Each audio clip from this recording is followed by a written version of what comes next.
Shalom semuanya. Pada saat ini kita tetap menjaga protokol kesehatan karena saya mau menyampaikan firman Tuhan, jadi akan saya lepas terlebih dahulu. Puji Tuhan, kalau kita pada saat ini masih tetap eksis di dalam Tuhan, sebab Dia Allah yang kita percaya luar biasa. Mari kita masuk di dalam doa. Bapa di surga, terima kasih Tuhan. Pada hari ini kamu mau sharing akan firman Tuhan. 15 menit sepakat untuk kami dekat kepada Tuhan. Biarlah kasih-Mu menyertai kami dari awal, pertengahan, hingga akhirnya. Di dalam nama Yesus kami berdoa. Amin. Saudaraku yang kekasih dalam Tuhan, bagaimana kabar hari ini? Puasa hari ini? Saya yakin dan percaya semua sudah melaksanakan dengan baik. Itu semua karena kemampuan diberikan oleh Tuhan kepada kita. Di saat puasa, tubuh kita lemah. Di saat kelemahan, kita semakin dekat dengan Dia. Di saat kita dekat dengan Dia, roh Tuhan tercurah atas hidup kita.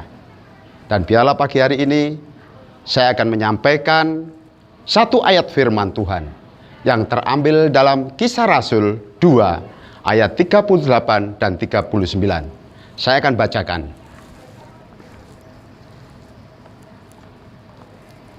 Kisah Para Rasul 2, ayat 38 dan 39. Jawab Petrus kepada mereka, bertobatlah, dan hendaklah kamu masing-masing memberi dirimu dibaptis dalam nama Yesus Kristus untuk pengampunan dosamu.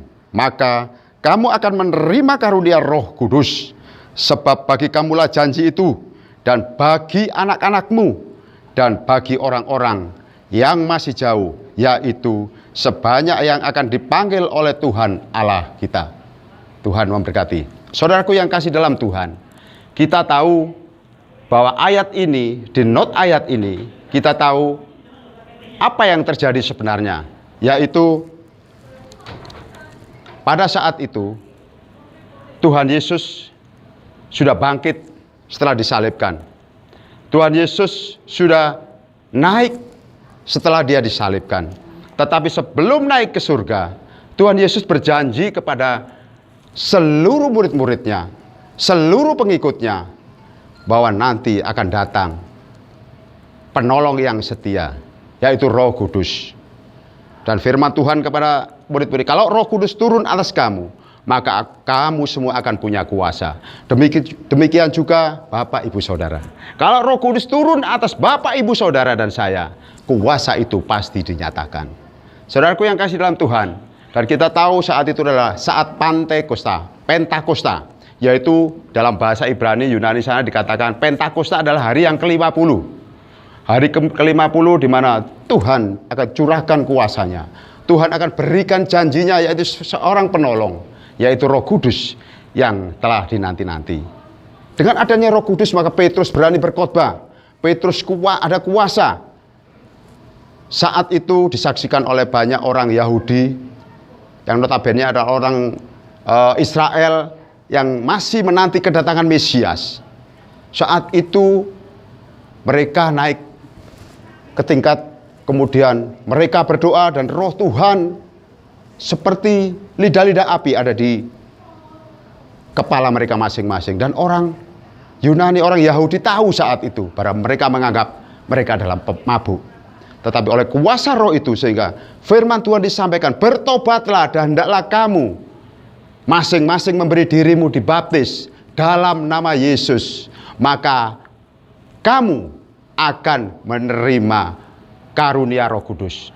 Sebab bagi kamulah janji itu, dan bagi anak-anakmu, dan bagi orang-orang yang jauh, yaitu sebanyak yang akan dipanggil oleh Tuhan Allah kita. Firman Tuhan di sini mengatakan bahwa bertobatlah. Katalah di sini memberikan penegasan bahwa kita harus benar-benar bertobat. Bahwa saat itu bangsa Yahudi harus bertobat. Kita tahu sifat-sifat bangsa Yahudi. Sifat-sifat bangsa Yahudi yaitu selain nomor satu memang cerdas. Seluruh dunia ini kita tahu Albert Einstein adalah seorang Yahudi. Yang menemukan rumus ilmu kimia itu adalah orang Yahudi. Bahkan tokoh-tokoh di dunia ini banyak orang Yahudi. Karena apa? Tuhan sudah janjikan bahwa orang-orang Israel itu adalah umat pilihan Allah.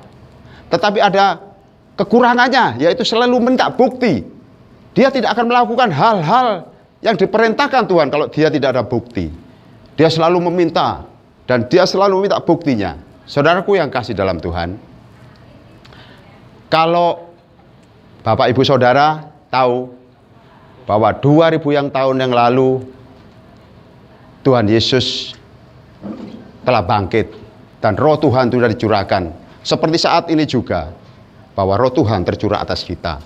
Mari kita sebagai anak-anaknya yang setia, yang senantiasa dekat pada Dia, kita pelihara roh itu, jangan sampai padam di dalam kehidupan kita. Kenapa saudara? Karena itulah yang menjaga kita. Saudaraku yang kasih dalam Tuhan, kalau tadi saya katakan bangsa Yahudi adalah bangsa yang masih belum percaya kalau Mesias itu datang.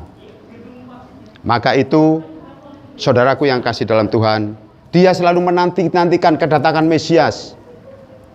Nubuatannya sudah dijanjikan beribu-ribu tahun sebelum Yesus lahir. Nubuatan itu banyak sekali macam, yaitu tentang kelahirannya. Kita tahu di dalam Milka 5 ayat 11, dan digenapi di dalam Matius 2 ayat 1, bahwa kelahiran ada di Bethlehem. Kelahirannya, penolong itu akan datang lahir di Bethlehem. Dan di dalam Matius dinyatakan bahwa Yesus lahir ada di Bethlehem. Itu adalah nubuat-nubuatan dari kelahirannya sampai juga dikhianati.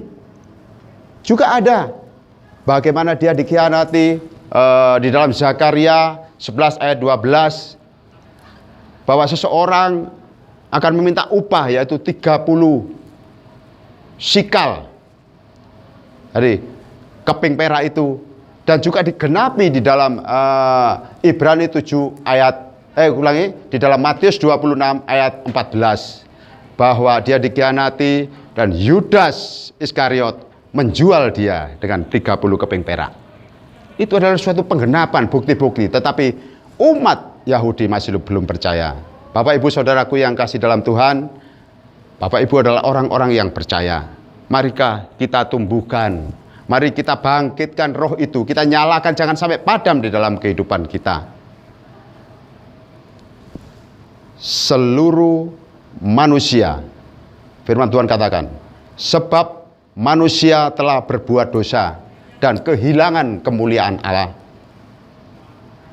Kalau sudah berbuat dosa, kehilangan kemuliaan Allah, pasti hubungan antara manusia dengan Tuhan tidak akan connect, tidak akan tersambung. Tetapi Yesus datang. Yesus yang kita nanti-nantikan 2000 tahun, beribu-ribu tahun sebelum dia lahir, itu sudah datang. Dia datang untuk menyelamatkan orang-orang yang berdosa. Seperti ayat tadi dikatakan, berilah dirimu dibaptis dalam nama Yesus untuk pengampunan dosamu. Jadi, dalam nama Yesus untuk pengampunan dosamu. Dari pengampunan dosa itu maka kita akan menerima karunia Roh Kudus. Kalau kita sudah menerima karunia Roh Kudus, pasti langkah kita, hidup kita akan senantiasa bersama dengan Tuhan. Sehingga apa yang kita lakukan selalu berhasil dan beruntung. Untuk itu saudara, sekali lagi saya ingatkan, mari kita sama-sama bersinergis untuk memuliakan Tuhan di dalam setiap kehidupan kita, dimanapun Bapak Ibu berada. Apapun yang Bapak Ibu Saudaraku yang lakukan, biarlah semua kita berikan kepada Tuhan. Biarlah di hari-hari pencurahan Roh Kudus ini, kita nanti dia, supaya dia menyalahkan kembali. Mungkin ada roh-roh yang mulai pudar, roh-roh yang mulai padam, karena perbuatan kita lengah, karena perbuatan kita jauh dari firman Tuhan. Untuk itu Bapak Ibu Saudara, di dalam langkah-langkah setiap kita awali dengan doa. Kita awali dengan minta petunjuk kepada Tuhan. Sebab hanya Dia yang memberikan jalan terbaik. Segala rencana Tuhan pasti sempurna. Kemudian kalau saya saudara, saya ini bersyukur setiap langkah yang saya ambil yang saya gunakan, saya selalu berharap kepada Dia. Kadang-kadang apa yang saya lakukan berat, tidak mampu. Tetapi ketika saya berserah kepada Tuhan, ketika saudara juga berserah kepada Tuhan, pasti Tuhan akan berikan yang terbaik. Saya tidak panjang lebar memberikan firman Tuhan, tetapi biarlah firman Tuhan ini boleh melekat pada Bapak Ibu Saudara sebagai pemirsa dimanapun berada. Satu hal lagi, bahwa kalau dunia menganggap, saya waktu kecil saya masih ingat, Tuhannya orang Kristen itu gak masuk akal, kok disalib. Tuhannya orang Kristen itu gak masuk akal, kok bisa diperanakkan. Saudara, jangan khawatir, nubuat itu telah digenapi. Memang kalau kita pikir dengan rasio manusia, Tuhan, roh Tuhan, kuasa Tuhan tidak bisa masuk dalam pikiran manusia. Karena pikiran manusia terlalu kecil, Tuhan begitu luas. Mana mungkin rasio manusia bisa menerima, karena kuasa Tuhan lebih besar dari rasio manusia. Sebab janji itu saat ini saya sudah lebih percaya lagi, saya lebih kuat lagi bahwa itu terjadi semata-mata hanya karena kasih yang sempurna yang Tuhan berikan kepada saya dan saudara untuk menempuh, untuk memperoleh harapan dan masa depan yang cerah. Jadi demikian firman Tuhan, biarlah Tuhan Yesus memberkati. Mari kita masuk di dalam doa. Bapa di surga, Bapa kami yang kami kenal di dalam nama Yesus, sungguh pada hari ini kami mengucap syukur atas kasih karunia Tuhan yang begitu besar dalam kehidupan kami. Atas penebusan yang Engkau berikan, atas kuasa yang Engkau berikan kepada kami, sehingga setiap langkah kami boleh berhasil. Terima kasih buat firman-Mu. Terima kasih buat apa yang hamba-Mu sampaikan. Itu semata-mata bukan karena kekuatan dan gagah hamba-Mu, tetapi kuasa Tuhan yang ada bersama hamba-Mu. Dan biarlah firman ini boleh memberikan dan menjadi dupa yang harum bagi Engkau, sehingga kuasa-Mu Engkau nyatakan bagi pemirsa, bagi orang-orang dimanapun berada yang menyaksikan akan firman ini Tuhan. Tuhan Yesus, pada hari ini kami berdoa. Kami berdoa buat seluruh bangsa dan negara kami. Biarlah Engkau curahkan kuasa roh-Mu Tuhan kepada pemimpin-pemimpin kami, supaya mereka dari atas yang sampai tingkat bawah takut akan Tuhan. Terutama khusus kami berdoa buat hamba-hamba-Mu gereja GBI. Biarlah Engkau berkati Tuhan dan juga seluruh jemaatnya, hamba-hamba-Mu, pelayan-Mu dan seluruh jemaat. Engkau berikan kuasa roh-Mu, hidupkan kuasa roh itu Tuhan, supaya jangan padam dalam kehidupan kami masing-masing, seluruh jemaat-Mu GBI. Dan biarlah mereka, biarlah kami semua boleh menerima kasih-Mu, boleh menerima kuasa-Mu, boleh berjalan sesuai dengan rencana Tuhan.